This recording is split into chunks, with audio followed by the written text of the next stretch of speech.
We are back again, and I'm going to show you how to clean the stencil cap. For a lot of you who have purchased the stencil cap to do really fine lines, but you do a lot of work, so a lot of paint builds up on it. I'm going to show you how to get that paint off because the Detour Stencil Cap is easy to clean. That's how I designed it.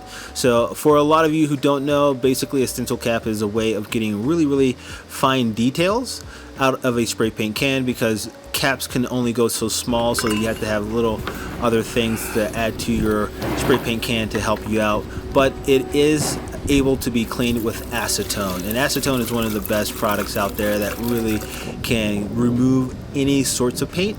And you want to make sure you wear gloves while you do it, but it's as easy as just pouring acetone into a cup.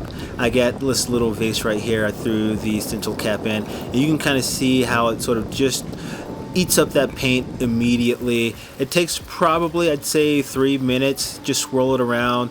Use a brush, like a little wire brush, for you to kind of just grind off some of that extra paint, because some of the areas are a little bit thicker than others. But you can kind of see from the first pass it looks really good, like it's getting rid of that paint. But in the housing where it has that little hole, and it captures a lot of paint in that little housing, so you have to make sure you use something to really get rid of that. But on the first pass it looks really good, and the second pass looks really good, and you just continue that whole process. And sometimes the little pin cap that I have to get even smaller holes may get stuck, because maybe you leave it overnight in the actual stencil cap without cleaning it, and it gets stuck. It's the same process. This time I put it in a container, a little tub, so that I have easier access to basically just move it around. And I got a regular brush that, you know, I had a lot of these in my studio. You can get these little brushes easily in a set at Hobby Lobby or Michael's. Use one of those to clean it off.